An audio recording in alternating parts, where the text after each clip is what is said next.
Hello and welcome to the first review of Request Month 2024. This is Halo Wars, originally released exclusively for Xbox 360, but later re-released as Halo Wars Definitive Edition for PC and Xbox One. And while I do have a copy of this for Xbox 360 and have of course played it on Xbox 360, what you'll be seeing throughout this video is the PC version of Definitive Edition. This is a real-time strategy game developed by Ensemble Studios and published by Microsoft in 2009 exclusively for Xbox 360, with the PC and Xbox One version coming out in 2016. Now, something you need to understand right out the gate is that me reviewing this game is actually fairly complicated. Because the first thing you need to understand is, I'm not a Halo fan. I've never really liked Halo to begin with. Starting with the very first game, I thought it was a ridiculously overrated series. Sure, if you were a console player, it was a marvel at the time it came out, but if you were a PC gamer at the time Halo came out, it was just okay. Wasn't terrible, wasn't great, just okay. Of course, the sequels were another story entirely. They were an absolute mess.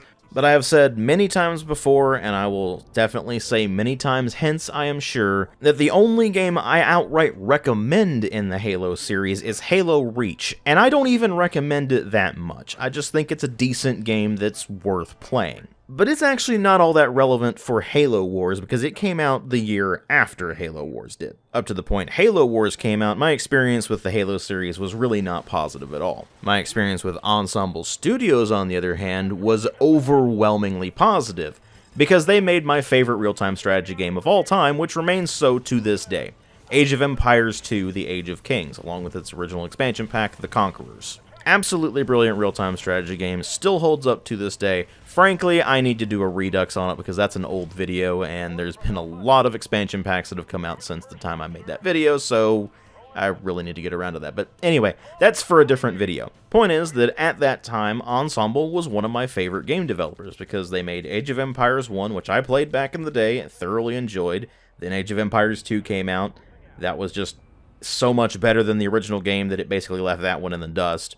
Then they made Age of Mythology, which I didn't really play much back in the day. I didn't pick that up really until later on, but it was kind of a mess, even though it had some really good ideas in it. And then they made Age of Empires 3, which was also really good, although unfortunately it wasn't quite as good as Age of Empires 2. And then it turned out they were making Halo Wars. And I was very mixed on that, because on the one hand, if anybody could make me enjoy Halo, it would definitely be Ensemble Studios.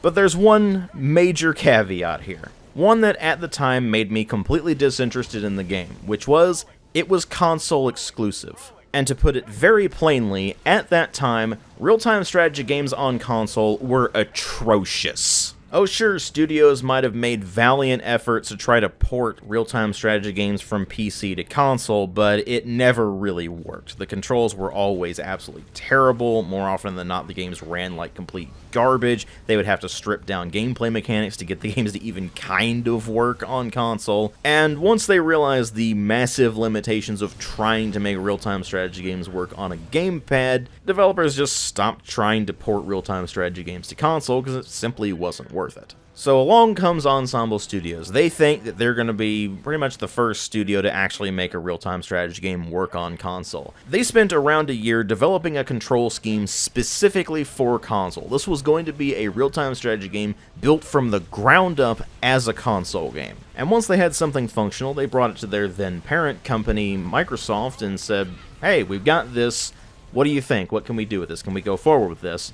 And Microsoft said, sure, as long as you scrap the original idea that you had come up with and turn this into a Halo game. Because of course, a fresh brand new IP would be risky, but Halo was selling gangbusters at the time. And big companies are always going to be about whatever poses the least risk. And while that might sound utterly ridiculous to you if you're familiar with the Halo series at that point being exclusively first-person shooters, it actually isn't that crazy if you know the history of the Halo series, because Halo actually started life as a real-time strategy game. It was going to be more along the lines of what Bungie was doing with the Myth games back in the 90s, and it was going to be a Macintosh game until Microsoft came along, and, well, from then on out it was going to be a primarily console-exclusive first-person shooter series until much later on anyway, when they brought everything back to PC. Well, almost everything. Halo 5's still not available on PC for some utterly baffling reason, but that's beside the point. Anyway, the point is that Microsoft said, okay, go ahead with this, but make it a Halo game. And so they had to scrap all the work they'd been doing on setting up a setting and story for an original IP that they had hoped to make with this,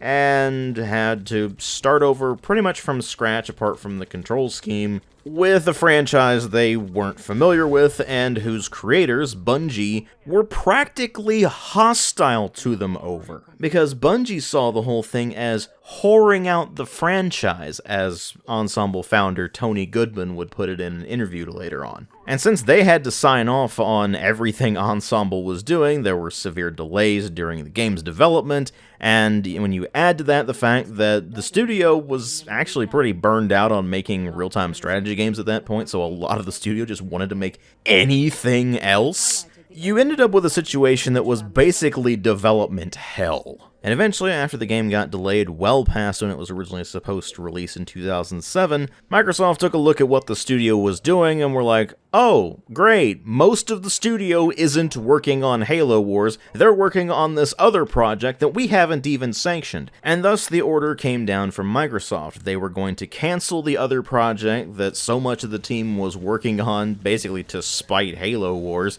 which, funnily enough, ended up being a Halo MMO. And then all available resources that had been working on that were going to work on Halo Wars and get the game finished up. And after the game was finished, in January of 2009, they would close down the studio.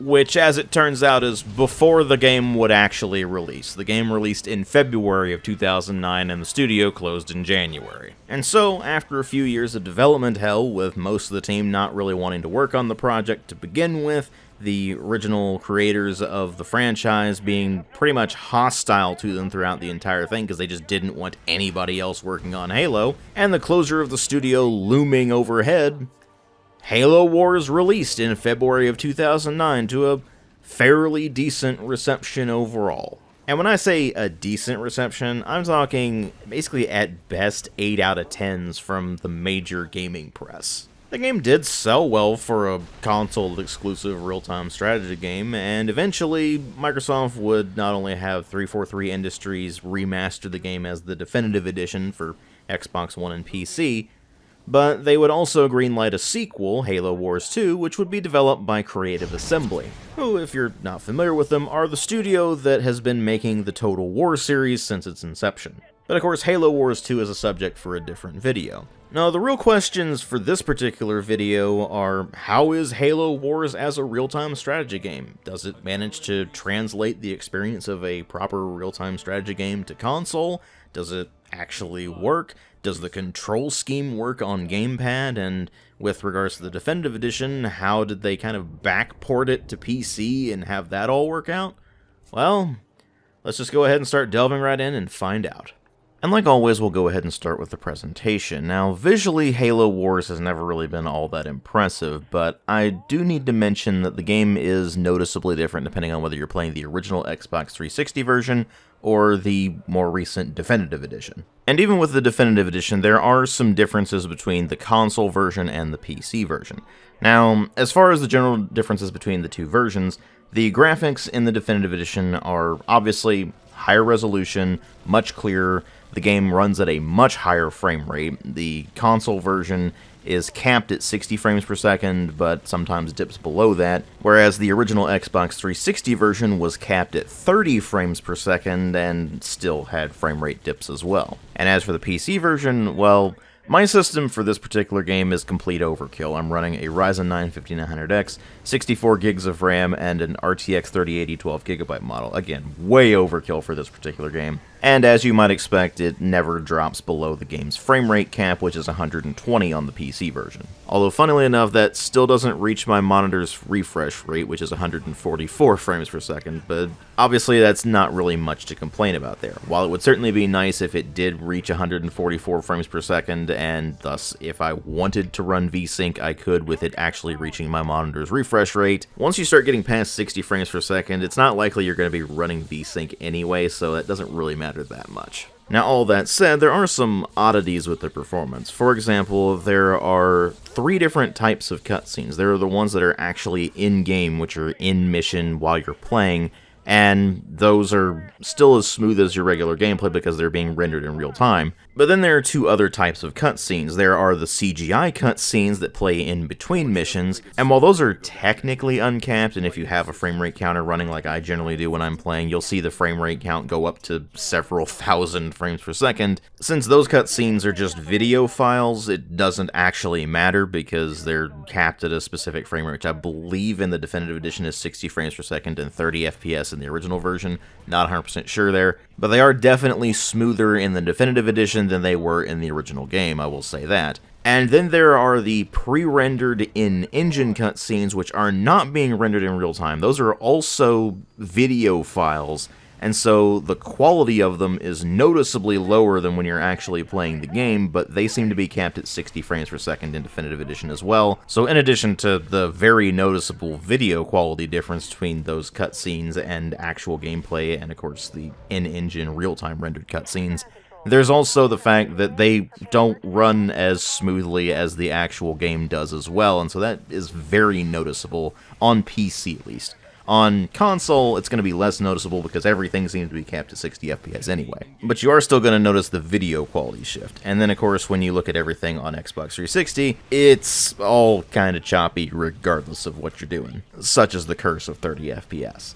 And you may be wondering, why am I focusing on frame rate first rather than talking about the actual visual quality? Well, as far as strategy games go, graphics actually aren't that important as long as they're not interfering with your ability to play the game. What you're going to be far more concerned with in a strategy game is how clean, readable, and usable the UI is than the actual graphics themselves. And in the case of a real-time strategy game, you're going to be far more concerned with how quick and easy it is to see exactly what you need to see from the graphics themselves rather than how good they look. And performance is incredibly important because reaction time is a major factor of real-time strategy games. You need to be able to quickly and easily react to things as they occur in a real-time strategy game, where you don't need to worry about that in a turn-based one. So how does Halo Wars fit in with that? Well, the visuals themselves are fine for a game from 2009. As was normal by that point, it is a 3D real-time strategy game, and they've done a rather decent job with the modeling, the texture quality, and the animations,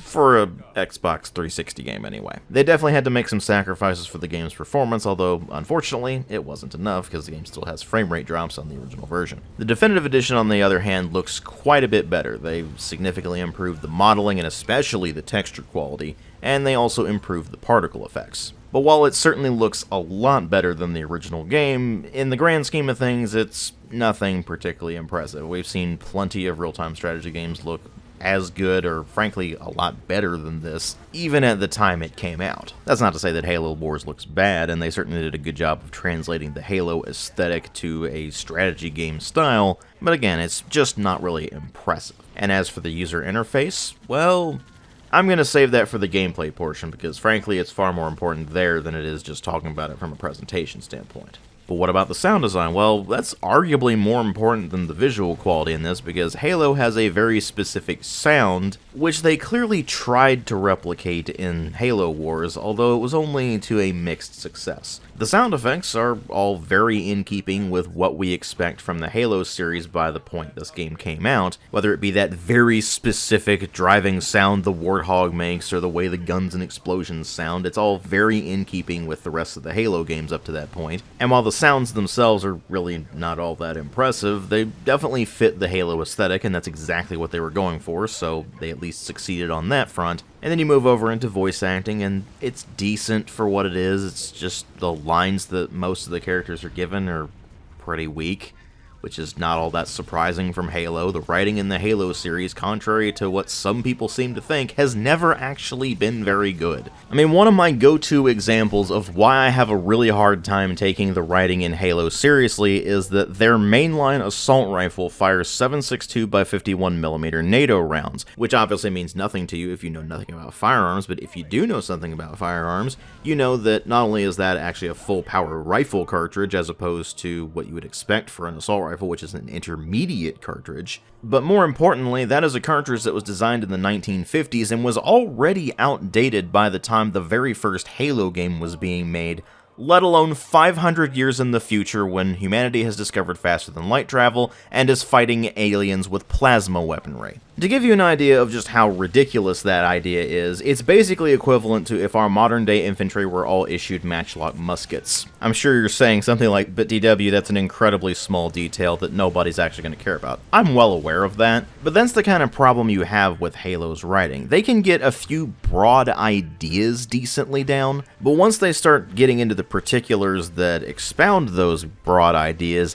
that's where everything starts to fall apart, and unfortunately, particulars are exactly what you're dealing with when it comes to dialogue. The actors do a decent enough job with what they're given, it's just that what they're given, frankly, isn't very good. That's certainly not the worst dialogue I've ever heard, not even the worst dialogue I've ever heard in the Halo series, but the vast majority of it is so bland and uninteresting that it's just hard to care about it. And while I would say that thankfully that's only an issue during the campaign, well, you'll understand more about that in a moment. But now we come to the aspect of presentation that's kind of the elephant in the room. Halo has an absolutely iconic soundtrack that is not present in Halo Wars. And it's not for lack of talent either. The soundtracks in Age of Empires 1 and 2 are also absolutely iconic, and the soundtracks in Age of Mythology and Age of Empires 3 are pretty great as well, but they don't sound anything like Halo. Halo has a very specific sound, and that's just not really replicated all that well in Halo Wars. That's not to say that the soundtrack in Halo Wars is bad,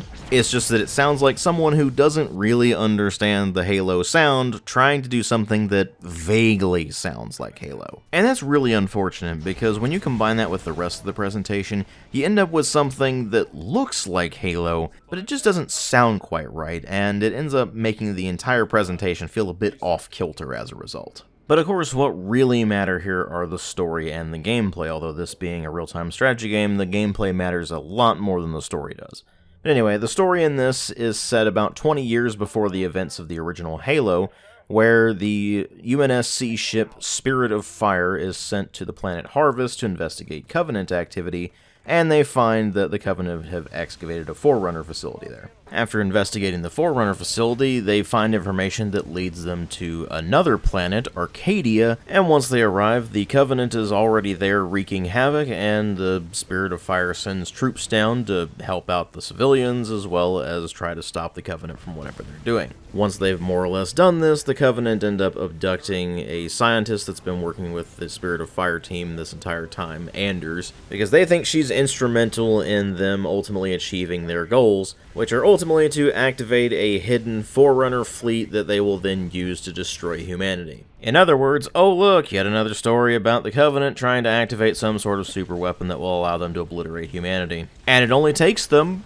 half of the campaign to get to where you actually know what the plot's about. And no, I'm not joking, it takes about half the campaign to finally get to the point instead of just meandering around between Harvest and Arcadia and just doing side content effectively, until they finally say, oh, well, by the way, the Covenant is actually looking for this Forerunner fleet, and now you're actually on this planet that has the Flood on it, and you have to deal with the situation, and blah, blah, blah.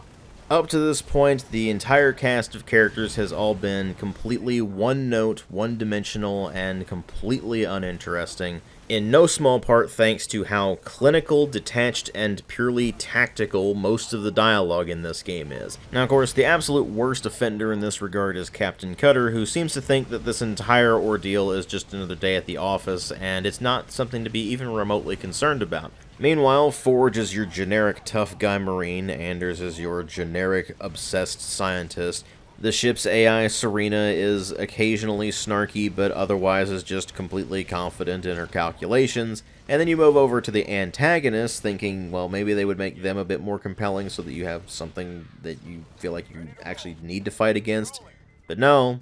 The Prophet of Regret is just a skinny, angry alien that wants to wipe out humanity, and the Arbiter is a big, burly alien who's angry and wants to wipe out humanity.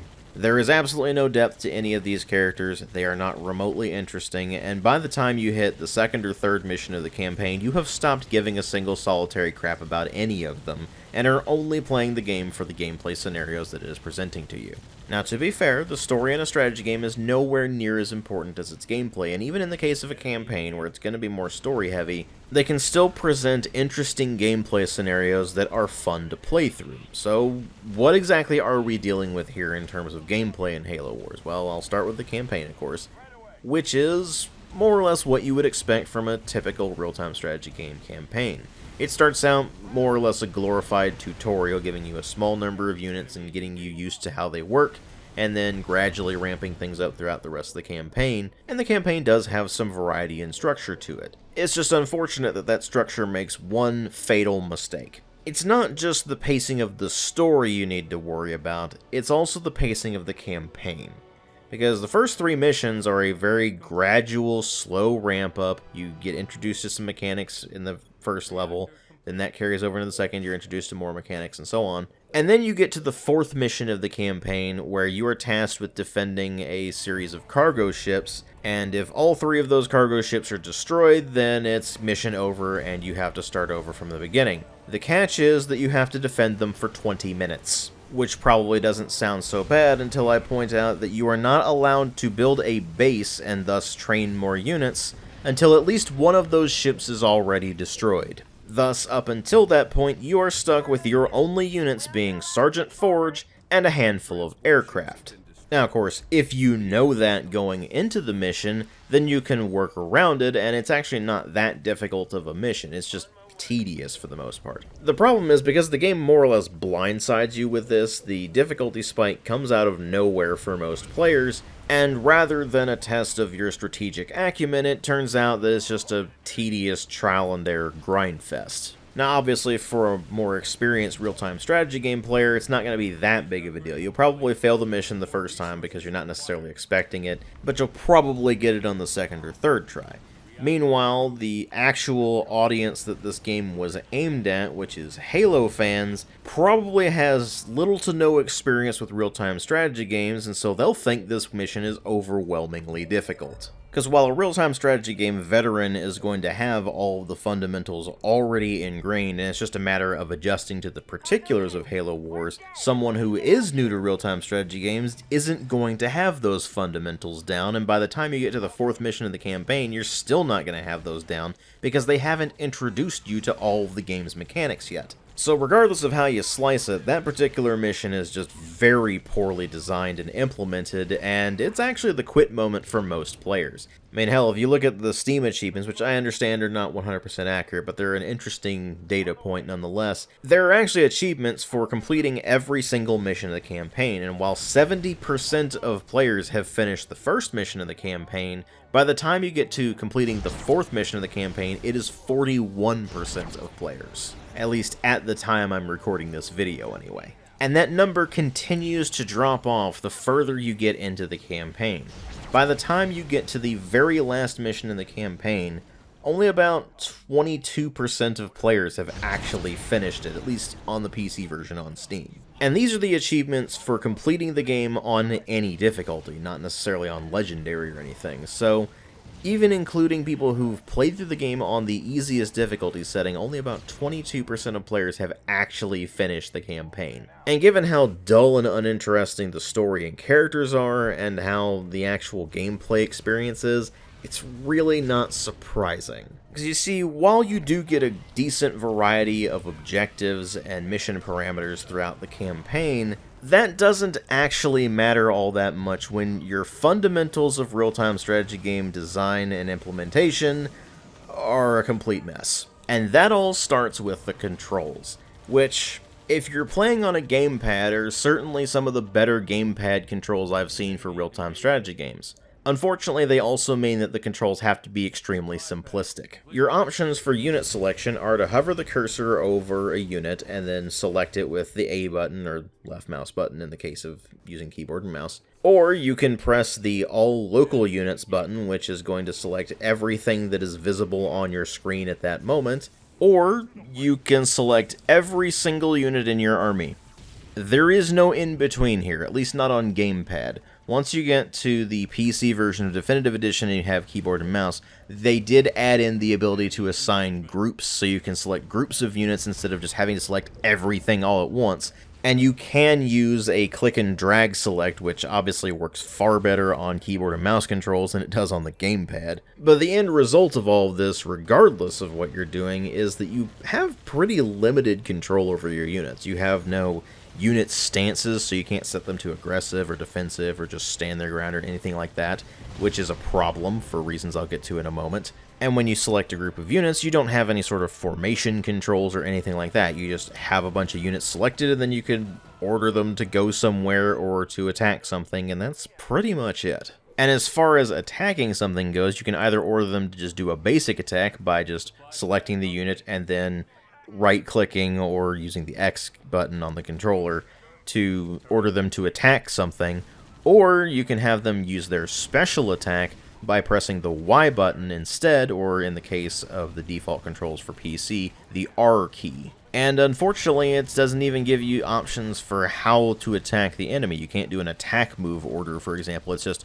either attack or special attack and nothing else. It is all extremely simplistic, which you may think sounds fine for a console real-time strategy game, but let me put it this way. This is basically like if you tried to take a modern first-person shooter with full 3D graphics and everything, and tried to play it exclusively with the keyboard. Is it something you can do? Well, probably. I mean, we played the likes of Duke Nukem and Shadow Warrior and Blood and Quake back in the day with only keyboard, and all of those require you to aim up and down. But is it conducive to good gameplay? Absolutely not. And as if it weren't bad enough that the controls, even on keyboard and mouse in this game, are very simplistic, there's also the matter of unit pathfinding and AI, which I'm not going to sugarcoat here, is absolutely atrocious. When it comes to the pathfinding, particularly with the vehicles, they end up getting bunched up on each other constantly, even when there's plenty of room for them to maneuver around. So rather than having that microcontrol over individual units and trying to maneuver them in advantageous ways, you're not actually doing that so much as you're just constantly trying to get them to stop getting stuck on things. And far more importantly, actually trying to get the units to do what you want them to do feels like you're trying to herd cats. Let's say you order your infantry to go to a specific spot because you want them to serve as kind of an early warning system or just defend an area. Well, an enemy will wander into their field of vision, and then that infantry will proceed to scour the ends of the earth to try to find that unit and take them out. Regardless of what unit it is, regardless of what you want them to do, they'll just start chasing off after this one particular unit, which more often than not has them blundering into field defenses or ambushes or just the enemy army that happened to be marching towards you to begin with. Meanwhile, you order a land vehicle like a Warthog or a Scorpion tank or something to go to an area, and if they spot an enemy, they might start shooting at them from a distance, but they're not gonna follow them. And then if you have an air unit sitting there, and another air unit comes up and starts shooting at them, they'll just sit there and take the shots, and they won't shoot back. But the worst part about all of this is it's not just that the units do all these things, it's that they're all wildly inconsistent with how they do them. Sometimes the air units will actually shoot back at enemies that are shooting at them. Sometimes they won't. Sometimes, in fact most of the time, the infantry will go off chasing enemies like I just mentioned, but other times they'll only chase them for a bit and then come back. And sometimes the land vehicles will sit there and basically act like turrets, and other times they'll actually chase after enemies as well. It's basically the equivalent of if you were playing, say, Age of Empires, and instead of having all of your units set to the same exact stance like you normally do when they're first created, every single one of them came out of the training facility with a completely random stance. So you'll have some that are hyper-aggressive, some that are defensive, some that will stand their ground, some that have absolutely no action to take whatsoever, and will just stand there and let themselves be just riddled with arrows or whatever. It's the kind of thing that just leaves you staring at your screen slack-jawed going, what in the hell is happening? And I have absolutely no idea what happened there, because it's not like Ensemble didn't know what they were doing with regards to real-time strategy games. They'd been making them since 1997, and they were some of the best real-time strategy games ever made. And more importantly, while you would occasionally have an anomaly here or there, I'd say about 99% of the time the units behaved in a manner that you expected them to, and the pathfinding in those games was all fine for the most part. There were definitely some issues with the pathfinding in the original Age of Empires, but they mostly sorted those out by the time the second game came out in '99, and most of the real-time strategy game industry had figured it out by then, so it's utterly baffling that it's all such a mess in Halo Wars circa 2009. It just makes no sense. Especially considering how utterly, ridiculously simplistic the actual gameplay mechanics are. This is one of the most brain-dead strategy games I have ever had the misfortune of playing. You have a single resource. It generates on a trickle rate, and there are some supply packs that you can find on the maps themselves and you can collect. You use this resource to build structures, train units, and research things. Your base operates on a slot structure, and thus you have no real control over the layout of it. All of it is attached to the base itself, even the turret slots. You can't just build turrets somewhere on the map to set up defensive choke points. You only can set them up at your base itself to defend the base itself. This means that the only real strategy you have is to just churn out units and charge at your enemy until eventually you overwhelm them. And that happens regardless of which faction you're playing. Whether you're playing as the UNSC or the Covenant, the strategy is ultimately going to be the same. The particulars are going to be very slightly different. In the case of the Covenant, you're going to try to rush the enemy because all of their units are really weak in the late game. Meanwhile, if you're the UNSC, you try to defend until the point where you can build your really powerful units and just completely overwhelm the Covenant. Hell, you actually don't even necessarily need to do it with your really powerful units. You can just turn out a crap ton of Warthogs that have been upgraded to the point where they have Gauss cannons, and they can basically lay waste to the entire enemy base on their own. They do try to spice things up a bit by introducing 3 leaders for each faction. The UNSC gets Cutter, Anders, and Forge, whereas the Covenant gets the Arbiter, the Prophet of Regret, and the Brute Chieftain. And while the general experience of playing that faction is going to be the same regardless of which leader you're using, you will have a different leader power as well as a different unique unit for that specific leader. So for example, Captain Cutter's unique units are the Elephant Mobile Base Tank thing, for lack of a better way of describing it, as well as ODSTs. He gets a passive bonus of his tech level automatically being increased by 1, and he gets the leader power of being able to call in Mac Blasts from the Spirit of Fire. Meanwhile, Forge gets the unique units of the Cyclops and the Grizzly, as well as a passive bonus that allows heavy supply pads to be constructed instantly. It's an upgrade for the supply pads, which give you your 1 resource trickle rate. And he can call in airstrikes as his leader power. The things get kind of funny when you move over into the Covenant, because you end up with, for example, the Prophet of Regret having the unique unit of the Elite Honor Guard, and the leader power of the Cleansing Beam. And that's it. In fact, the Brute Chieftain is the one who gets the most benefits. He gets the unique unit of the Brutes themselves, as well as the Scout being replaced with the Brute Chopper instead of the normal Manta, and then he gets the Vortex leader power. You're probably thinking to yourself at this point, wait a minute, DW, you just said that the leaders for the UNSC basically get 4 benefits, whereas at absolute best, the Covenant get 3, most of them get 2. That doesn't sound very balanced. To which I say, what balance? I mean, they clearly designed the UNSC to be a bit more of a turtley faction, and the Covenant to be more of a rush-heavy faction. Those are specific terms for playstyles for real-time strategy games, in case you're not familiar with real-time strategy games, which if you're watching a review on Halo Wars, you might well be. So what exactly do I mean here? Well, turtling is when you build up defenses and you hold off until you have managed to build up enough units and tech to be able to overpower your enemy. So it's more of a gradual build-up strategy. Meanwhile, if you're rushing, then that means that you are churning out units as quickly as you can to just send at the enemy and try to overwhelm them as early as possible before they can achieve that technological and unit advantage. The problem here is that while the UNSC is supposed to be more of a turtle-heavy faction, they're not actually a defensive faction as much as they are a very versatile faction that can basically do whatever the hell they want at any time. Meanwhile, the Covenant has exactly two advantages. The first is that they can get their units out very quickly and thus they can rush. The second is that if they get to the very, very late game, they get access to the Scarab, which is an extremely expensive, slow-moving, but extremely powerful unit that can just decimate entire armies by itself, and thus requires a concerted effort from your opponent to defeat. But the catch there is that because the Scarab is such a late game unit, by the time the Covenant has access to it, it's more likely that the UNSC has already overwhelmed them with its really powerful units. Or, of course, has just churned out a bunch of Gauss Cannon-equipped Warthogs and is just laying waste to your base regardless. But anyway, my point here is that the game is severely unbalanced on top of all the other issues that I've mentioned thus far. And when you bring all of that together, you end up with a game where you've basically figured out everything there is to figure out in Halo Wars within the first couple of hours of play.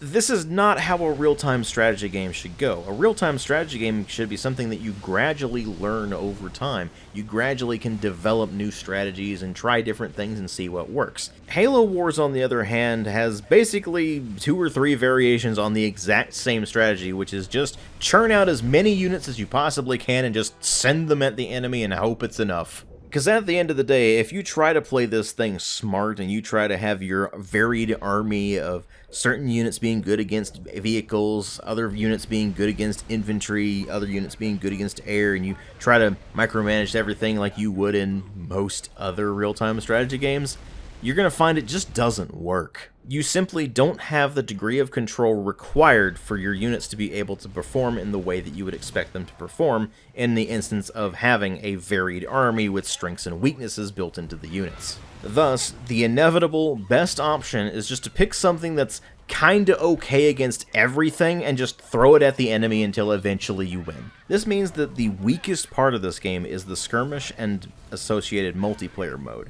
because they are extremely bare bones. It's just your basic 1v1, 2v2, or 3v3 match, where the only objective is just to fight your enemy until you eventually manage to destroy their base and prevent them from being able to send more units against you. And not only is that so simple that it gets boring quite quickly on its own, but the fact that there's not really any meaningful strategic gameplay in this supposedly real-time strategy game makes the skirmish and multiplayer modes all the more frustratingly dull. This ultimately means that the main draw of this game is probably going to be the campaign, and unfortunately the campaign is just not very good. Like I said, it does try to vary things up throughout the entire campaign as far as the gameplay design of the missions is concerned, but between the story being so completely uninteresting, the characters being completely uninteresting, and the core gameplay having so many fundamental issues that would have made it a bad real-time strategy game back in the 90s, let alone by 2009, it's all the more baffling just how positive a reception this game got.